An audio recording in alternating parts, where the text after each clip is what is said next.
Ya, assalamualaikum warahmatullahi wabarakatuh, teman-teman. Kali ini kita kedapatan kasus servis kulkas satu pintu LG dengan keluhan dingin tapi tidak beku. Berdasarkan informasi dari pemiliknya, kulkas ini terjadi pembekuan blok es berada pada atas area evaporator menggantung seperti sarang lebah. Akan saya tampilkan seperti gambar berikut ini.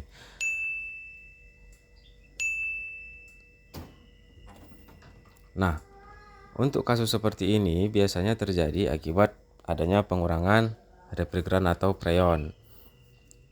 Freon tersebut bisa berkurang dikarenakan adanya kebocoran pada evaporator atau pada kondensor atau pada pipa-pipa yang ada pada sistem pendingin kulkas.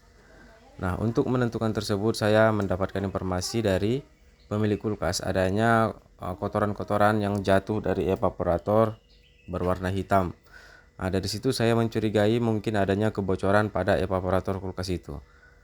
Nah, kali ini setelah itu kami membongkar evaporator dan mencari kebocoran-kebocoran apakah kebocoran tersebut berasal dari evaporator. Setelah kami melakukan pembongkaran, ternyata di evaporator ada kotoran seperti ini yang berwarna hitam ini. Nah, kami mencurigai adanya kebocoran tersebut, makanya karet dari pelindung sambungan antara evaporator dan pipa kapiler ataupun pipa balik mungkin terjadi kebocoran sehingga merusak dari lapisan pengaman tersebut. Namun setelah ini kami melakukan pemeriksaan dengan mengisi tekanan angin dengan tekanan tinggi ya sampai 300 psi dan memastikannya dengan memeriksa dengan menggunakan air sabun apakah ada gelembung-gelembung halus ataupun kecil yang bisa terdeteksi mengenai kebocorannya, apakah kebocoran tersebut berasal dari evaporator tersebut. Nah, seperti ini. Nah, setelah kami melakukan pemeriksaan dalam beberapa lama, ternyata tidak ada sama sekali kebocoran pada bagian evaporator. Maka kami menyimpulkan bahwasanya kebocoran terjadi pada kondensor. Setelah berbincang-bincang dengan pemilik dan menyetujui biaya perbaikan, maka kami langsung melakukan pergantian kondensor. Sebenarnya sebelum ini ada beberapa video pemasangan pipa-pipa seperti pipa untuk input refrigeran, termasuk pengelasan pada filter dan sambungan-sambungan yang lainnya, tetapi filenya korup, teman-teman. Maka hanya tersisa file berikut ini. Nah, di sini kami melanjutkan dengan memasang kondensor eksternal. Kondensor ini umum digunakan untuk pergantian kondensor karena jika untuk melakukan pencarian kebocoran pada bagian kondensor di dalam bodi kulkas itu memakan waktu yang cukup lama dikarenakan kami melakukan perbaikan ini langsung di rumah pemilik kulkas atau servis panggilan begitu. Nah, pada kali ini kami langsung melakukan pengelasan dan penyambungan pipa-pipa agar terlihat rapi dan tidak mengganggu estetika dari kulkas tersebut. Bagi teman-teman jangan lupa like, komen, subscribe yang ingin menanyakan perihal perbaikan-perbaikan kulkas. Silahkan tinggalkan jejak Anda di kolom komentar. Siapa tahu saya memiliki ilmunya, maka saya akan share pengetahuan-pengetahuan yang saya miliki. Ya, semoga teman-teman dapat menambah wawasan dan saya juga masih belajar agar diberi masukan apabila ada apa yang salah dari tahapan-tahapan pengecekan yang saya lakukan pada video ini. Saya mohon para suhu-suhu untuk memberi informasi untuk menambah-nambah wawasan saya. Nah, di sini saya melakukan pemasangan kondensor dengan menyambung pipa kondensor.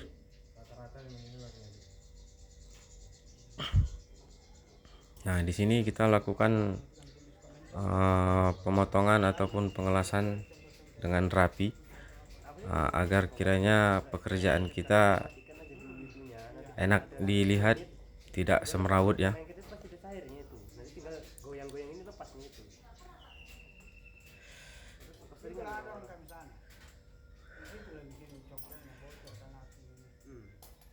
Untuk kondensornya sendiri, itu kita menentukan jumlahnya berapa, ukurannya itu bisa dilihat dari besaran kompresor ya. Besaran kompresor dia ada yang 1/4, ada yang 1/8, tergantung pipa. Biasanya saya melihatnya itu dari ukuran pipa. Kalau pipanya kecil 1/8 misalnya, saya menggunakan kondensor yang kecil. Tergantung juga ukuran kulkasnya. Misal untuk kulkas-kulkas yang ukuran yang cukup besar, saya menggunakan kondensor yang lebih besar lagi, seperti itu teman-teman ya. Bagi saya tidak ada patokan khusus berapa ukuran kondensor tersebut. Saya hanya mengikuti dari ukuran bentuk kulkas itu. Nah, di sini melakukan melakukan sambungan dengan memberikan flux boraks, karena perbedaan antara logam yang ingin disambungkan harus menggunakan flux atau campuran tambahan supaya bisa menyatu dengan baik dan sempurna. Nah, di sini kita memasukkan pipa ini, kalau bahasanya vacuum body ya. Vacuum body ini dipasang untuk membuang sisa angin dan bisa untuk memasukkan metil atau tauson. Ya, lebih kurang beginilah proses perbaikan kulkas apabila terjadi kebocoran. Apabila kebocoran tersebut terjadi di kondensor, maka saya melakukan perbaikan dengan cara seperti ini. Jika terjadi kebocoran pada evaporator, maka perihal yang dilakukan mungkin sedikit berbeda. Hanya perbaikannya dilakukan di bagian evaporator, sedangkan saat ini yang dilakukan itu pada bagian kondensor. Hanya seperti itu saja bedanya. Kalau untuk proses pengisian dan penambahan refrigeran atau freon itu pada umumnya sama saja teman-teman. Nah, di sini saya mendinginkan atau menyiram atau membasahi bekas las-lasan tersebut supaya kiranya apabila tersentuh tidak terkejut, karena rasanya enak sekali teman-teman ya. Setelah selesai, saya kembali memeriksa sambungan tersebut apakah sudah benar-benar tersambung dengan baik. Apabila sudah tersambung, maka saya lanjutkan dengan memasangkan manifold dan akan dilanjutkan dengan pengisian freon atau melakukan vakum terlebih dahulu. Tapi di sini saya melakukannya dengan menggunakan vacuum body teman-teman ya, dengan menggunakan kompresor bawaan kulkas itu sendiri. Apabila teman-teman memiliki mesin vakum, alangkah baiknya dilakukan untuk pemakuman terlebih dahulu untuk membuang sisa-sisa udara yang ada di dalam pipa-pipa tersebut. Pemakuman dilakukan supaya udara tidak ada di dalam proses pendinginan dan menghindari kebuntuan ya pada pipa kapiler, karena ketika kulkas tersebut beroperasi, maka pada umumnya apabila jika udara masih ada di dalam akan terus terjadi kebuntuan pada pipa kapiler. Nah, di sini saya mengatasi kebuntuan tersebut menggunakan tauson atau metil. Metil ini berfungsi sebagai pengikat ya, dia berfungsi sebagai pengikat air. Sehingga apabila proses pemakuman tersebut tidak sepenuhnya sempurna, maka sisa-sisa udara yang akan membentuk air apabila terjadi proses pendinginan dapat ditangkap oleh metil tersebut, sehingga tidak terjadi pembekuan pada pipa kapiler sehingga dapat meminimalisir terjadinya kebuntuan pada pipa tersebut.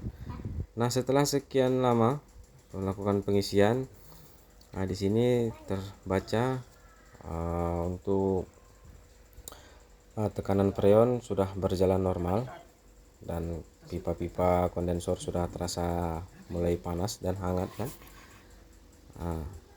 Sembari menunggu, maka saya memeriksa apakah ada kebocoran lain terjadi, dan setelah memastikan tidak ada terjadinya kebocoran lain, maka saya memutuskan untuk merapikan kembali atau memasang kembali evaporator yang tadinya dibuka dan menunggu proses pembekuan terjadi pada evaporator. Apabila dalam waktu 30 menit hingga 1 jam proses tersebut berjalan dengan normal, maka kami menyatakan ataupun saya mengatakan bahwasanya kulkas tersebut sudah berfungsi dengan baik, dan saya berani menjamin bahwasanya pekerjaan saya ini saya memberi garansi kepada pemilik dengan rentang pada umumnya 3 sampai 6 bulan garansi. Untuk kulkas yang ada saat ini saya memberi garansi selama 6 bulan. Nah, begitulah teman-teman proses perbaikan kulkas 1 pintu LG dingin tapi tidak beku. Semoga teman-teman dapat menyimaknya dengan baik. Yang ingin belajar, yuk subscribe sekarang juga. Terima kasih.